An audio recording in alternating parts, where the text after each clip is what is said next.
Class 10th के math को लेकर के मिले हैं और इस चैप्टर में आज हम लोग इसको स्टार्ट करने के लिए जा रहे हैं और स्टार्ट 0 लेवल से करेंगे। इस वीडियो को देखने के बाद आपका चैप्टर आसानी पूर्वक बन जाएगा और आपको कहीं भी डाउट नहीं आएगा। समझ में आ गया कि नहीं आएगा? और चैप्टर है यह 10th, जिस चैप्टर का नाम है सर्कल, और क्लास 10th का मैथ का यह चैप्टर है। समझ में आ गया कि नहीं आएगा? आज हम लोग सबसे पहले उसके बेसिक जानकारी को लेंगे। बेसिक में क्या क्या चीज होता है आज उस चीज को समझेंगे। वृत्त यानी सर्कल, मैथ क्लास 10 चैप्टर 10, ठीक है। समझिएगा आखिर बेसिक में हम लोग को देखना क्या क्या चीज जरूरी होता है। जो भी चीज, जो भी फॉर्मूला उसके अंतर्गत यूज होगा, वो तमाम फॉर्मूला को हम लोग को देखना है, सारे फॉर्मूला को देखना है, सारे भाषा को पढ़ना है, जिस भाषा से यह चैप्टर कंप्लीट बनेगा। समझ में आ गया कि नहीं गया? चलिए सबसे पहले इस चैप्टर का नाम वृत्त वृत्त है, तो हम लोग समझेंगे आखिर वृत्त क्या होता है। आप याद रखिएगा, घुमावदार पथ, जो भी गोलाकार पथ होगा वह वृत्त कहलाएगा। तो इसका परिभाषा क्या हुआ? घुमावदार पथ को वृत्त कहते हैं। पहला बात आपको क्लियर हो गया होगा, जो पथ घुमावदार रहेगा उसको क्या कहेंगे? वृत्त कहेंगे। घुमावदार, क्या कह रहे हैं? घुमावदार पथ। वृत्त कैसा होता है? घुमावदार पथ। दूसरा एक और परिभाषा समझिएगा, वृत्त कई बिंदुओं का क्या होता है? समूह होता है। वृत्त कई बिंदुओं का क्या होता है? समूह होता है। यह भी क्या हो जाएगा? एक वृत्त हो जाएगा। समझ में आ गया कि नहीं गया? तो अब एक बात बताओ, यह जो घुमा होगा पथ, इसके बीच एक होगा तब ना इसको डिवाइडर या कुछ लेकर के पूरा गोल आकृति बनाया होगा। तो वृत्त का जो मध्य बिंदु होता है, वृत्त के मध्य बिंदु को केंद्र कहते हैं। याद रहेगा, वृत्त के मध्य बिंदु को क्या कहते हैं? केंद्र कहते हैं। किसको कहते हैं? मध्य बिंदु को। याद रखिएगा, मध्य बिंदु को केंद्र कहते हैं। अच्छा से याद हो गया होगा। घुमावदार पथ को वृत्त कहते हैं। वृत्त कई बिंदुओं का समूह होता है। वृत्त के मध्य बिंदु को केंद्र कहते हैं। एकदम याद रहेगा कि नहीं रहेगा? और केंद्र, इसको हम लोग सेंटर लिखते हैं। इंग्लिश में इसको क्या कहेंगे हम लोग? सेंटर। याद रहेगा कि नहीं रहेगा? ठीक है। अब एक बात याद रखिएगा, केंद्र से लेकर के ये जो चारों तरफ घुड़ा हुआ लाइन है ना बाबू, इसको हम लोग कहते हैं परिधि। क्या कहते हैं? परिधि। इंग्लिश यदि इसको अच्छा से कहे तो सरकमफ्रेंस कहते हैं। क्या कहते हैं? सरकमफ्रेंस। सरकमफ्रेंस, याद रहेगा। ये चारों, इसी को आप परिमाप भी कह सकते हैं। जैसे कि आप वर्ग का चारों तरफ का जो था उसको आप परिमाप कहते, और बीच में जो खाली जगह था उसको आप क्षेत्रफल कहते। कहते कि नहीं कहते? तो ये जो चारों तरफ आप देख रहे हो ना, इसको परिमाप कह दो या परिधि कह दो, ठीक है। और केंद्र से लेकर के परिधि तक का जो दूरी होता है, केंद्र से लेकर के परिधि तक का दूरी, केंद्र से लेकर के परिधि तक का दूरी त्रिज्या कहलाता है। क्या कहलाता है? त्रिज्या कहलाता है। आसानी से याद रहेगा ना। इंग्लिश में इसी को रेडियस कहा जाता है। क्या कहा जाता है बउआ? रेडियस कहा जाता है। और इसी को आर से डिनोट किया जाता है। फिर से एक बार हम रिपीट कर रहे हैं, घुमावदार पथ को वृत्त कहते हैं। पहला क्लियर हुआ ना? घुमावदार पथ को वृत्त कहते हैं। दूसरा बात बोले, वृत्त कई बिंदुओं का समूह होता है। वृत्त कई बिंदुओं का समूह होता है। फिर हम बोले वृत्त के जो मध्य बिंदु होंगे ना, उसको केंद्र कहते हैं। वृत्त के मध्य बिंदु को जो है ना केंद्र कहते हैं, इसी को सेंटर कहा जाता है। बात क्लियर हुआ? फिर हम बोले वृत्त के चारों ओर का जो यह देख रहे हैं ना क्षेत्र, इसको हम लोग क्या कहते हैं? परिधि कहते हैं। इंग्लिश में इसी को सरकमफ्रेंस कहा जाता है। समझ में आ गया कि नहीं आ गया? फिर हम बोले वृत्त के केंद्र से लेकर परिधि तक का दूरी त्रिज्या कहलाता है, जिसको इंग्लिश में रेडियस कहते हैं। Radius is denoted by R. Okay, यह भी क्लियर हो गया होगा। अब आप एक चीज समझिएगा, परिधि के एक बिंदु से लेकर दूसरे बिंदु, क्या कह रहे हैं? परिधि के एक बिंदु से लेकर दूसरे बिंदु तक जो रेखा खींचा जाता है ना, उसको हम लोग व्यास कहते हैं। लेकिन याद रहे, वह जो है बिंदु, वह जो रेखा खींचा जाएगा ना, वह केंद्र से होकर के गुजरना चाहिए। वह कहां से होकर के गुजरना चाहिए? केंद्र से होकर के गुजरना चाहिए, तब वह व्यास कहलाता है। याद रहेगा कि नहीं रहेगा? वह क्या कहलाता है? व्यास कहलाता है, जिसको इंग्लिश में डायमीटर कहा जाता है। क्या कहा जाता है? डायमीटर कहा जाता है, ठीक है। और इसको डी से डिनोट किया जाता है। Diameter is denoted bye D. Okay, अब एक बात समझिएगा, डायमीटर कब कहेंगे? जब एक बिंदु से गुजरेगा दूसरे बिंदु तक जाएगा और बीच में वो केंद्र को टच करेगा, तब जा करके उसको व्यास कहेंगे। अब मान लेते हैं क्या यह भी तो एक बिंदु से दूसरे बिंदु तक गया है, क्या यह भी व्यास होगा? तो हम कहेंगे यह कभी भी व्यास नहीं होगा, यह जीवा होगा। अब जीवा क्या होता है हम आगे आपको समझाएंगे। समझ में आ गया ना? परिधि मतलब क्या कहता है? व्यास को आसानी से समझ गए ना? एक बिंदु से, परिधि के एक बिंदु से दूसरे बिंदु तक जो रेखा खींचा जाता है और केंद्र से होकर के गुजरता है, उसी को हम लोग क्या कहते हैं? अच्छा से पता चला ना, व्यास कहते हैं। एकदम क्लियर हो गया। अब जो ये खाली जगह आपको दिख रहा है ना, ये खाली जगह अच्छा से देखिएगा, ये खाली जगह जो आपको दिख रहा है यहाँ पे, ये खाली जगह को हम लोग क्या कहते हैं? क्षेत्रफल कहते हैं। क्या कहते हैं बउआ? क्षेत्रफल कहते हैं। क्षेत्रफल, क्षेत्रफल को इंग्लिश में एरिया कहा जाता है। क्या कहा जाता है? एरिया कहा जाता है। क्षेत्रफल को क्या कहते हैं हम लोग? एरिया कहते हैं। अच्छा से क्लियर हो गया होगा। अब एक बात समझिएगा, अच्छा वाला बात आपको हम बताते हैं। पूरा समझ गए ना? ये घुमावदार जो पथ है, जो घुमावदार पथ है, इसको वृत्त कहते हैं। वृत्त कई बिंदुओं का समूह होता है। वृत्त के मध्य बिंदु को केंद्र कहते हैं। ये पूरा जो इसका क्षेत्र होता है, बाहरी क्षेत्र, इसको परिधि कहते हैं। और केंद्र से लेकर के परिधि तक का दूरी क्या कहलाता है? त्रिज्या कहलाता है। त्रिज्या को इंग्लिश में रेडियस कहते हैं। इसको आर से डिनोट किया जाता है।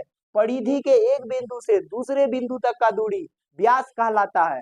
याद रखे, वह जो रेखा होगा, वह रेखा केंद्र से होकर के गुजरना चाहिए। यहाँ तक क्लियर हो गया? किसी को कोई दिक्कत नहीं? अब एक बात यहाँ पे हम इम्पोर्टेंट आपको समझाने के लिए जा रहे हैं, समझाने के लिए यहाँ जा रहे हैं। अब एक बात देखिए, आपको पूछेगा वृत्त का त्रिज्या,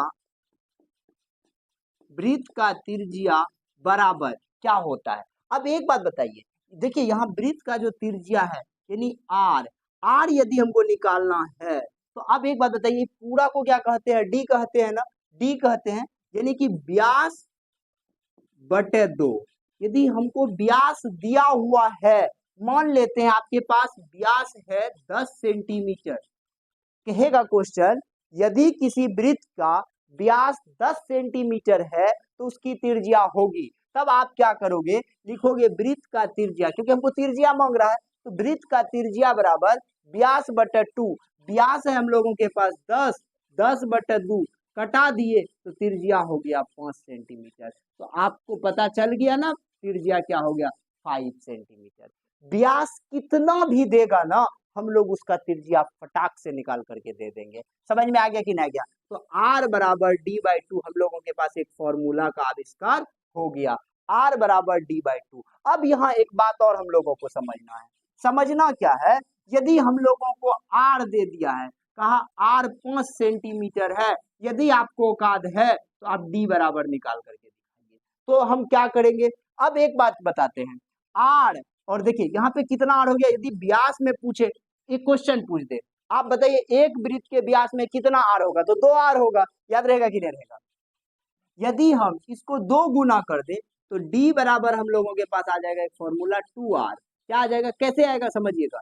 D क्या है? व्यास, और 2 त्रिज्या, अभी आपको हम समझा दिए हैं, 2 गुना त्रिज्या। 2 गुना क्या हो गया बुआ? त्रिज्या। तो व्यास कितना? व्यास हम लोग को निकालना है और त्रिज्या मान लेते इसका 5 है, तो 2 गुना 5 तो कितना निकल करके आ गया? 10 सेंटीमीटर। अब 10 सेंटीमीटर हम लोगों के पास क्या आ गया? व्यास आ गया। अब आपको यदि कह दे R बराबर फॉर्मूला होता है, आप आसानी से कहोगे D/2। क्या होता है? D/2। और पूछेगा D बराबर क्या होता है, तो आप आसानी से कहोगे 2R। क्या कहोगे? 2R। दोनों समझ में आ गया होगा। यदि R दे दे तो आप D निकाल दोगे, और D दे दे तो आप R निकाल दोगे। चलो एक क्वेश्चन हम दे देते हैं आपको। क्वेश्चन है, यदि किसी वृत्त की त्रिज्या 7 सेंटीमीटर है तो उसका व्यास होगा, व्यास होगा। ये पहला क्वेश्चन है। और दूसरा क्वेश्चन है, यदि किसी वृत्त का व्यास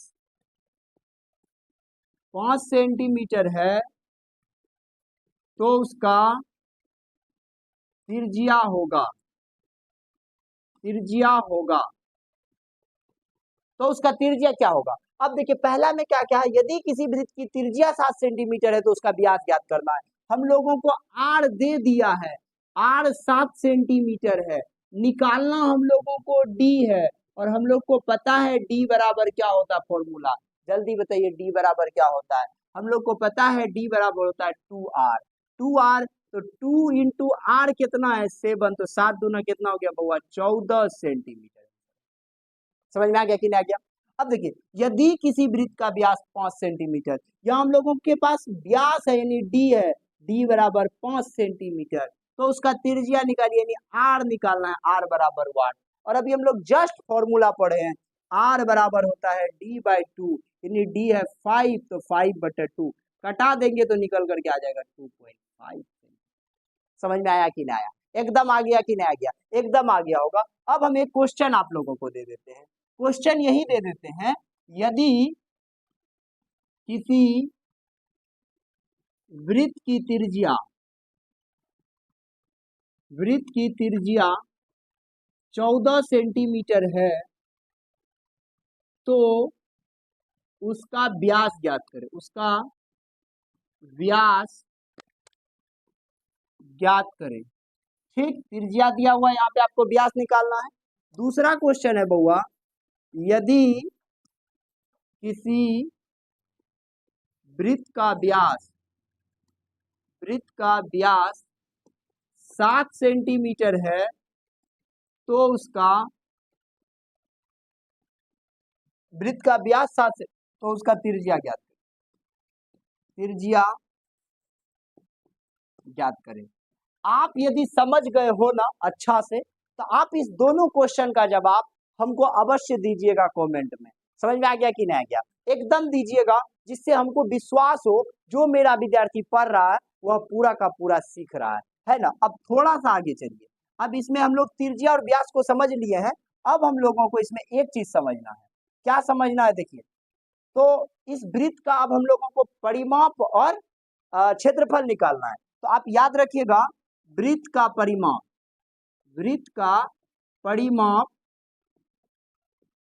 होता है 2πr। क्या होता है, वृत्त का परिमाप होता है 2πr। तो जहां, याद रखिएगा, जहां पाई का वैल्यू, पाई जो है वो हो सकता है 22/7 या 3.14, ठीक है। और आर जो होता है, आर वो होता है वृत्त का त्रिज्या। जब भी हमको वृत्त का त्रिज्या दे देगा तो हम वृत्त का परिमाप आसानी से निकाल लेंगे, अभी आपको बताएंगे। और दूसरा फॉर्मूला होता है वृत्त का क्षेत्रफल। वृत्त का क्षेत्रफल क्या होता है, पाई आर स्क्वायर। इस वृत्त का जो क्षेत्र है ना, इसका क्षेत्रफल और परिमाप के बारे में हम लोग देख लिए, ठीक है। तो पाई आर स्क्वायर, पाई का वैल्यू आपको पता है क्या होता है, और आर भी आप लोगों को पता है त्रिज्या होता है। यदि अब आपको हम दे दें किसी वृत्त का त्रिज्या, और आपको हम कह दें वृत्त का परिमाप यानी परिधि ज्ञात कीजिए, वृत्त का क्षेत्रफल यानी कि क्षेत्रफल ज्ञात कीजिए, आप आसानी से ज्ञात कर पाओगे, यह हमको विश्वास है। चलिए एक क्वेश्चन दे रहे हैं हम आपको, क्वेश्चन है, यदि किसी वृत्त की त्रिज्या 7 सेंटीमीटर है तो उसका क्षेत्रफल और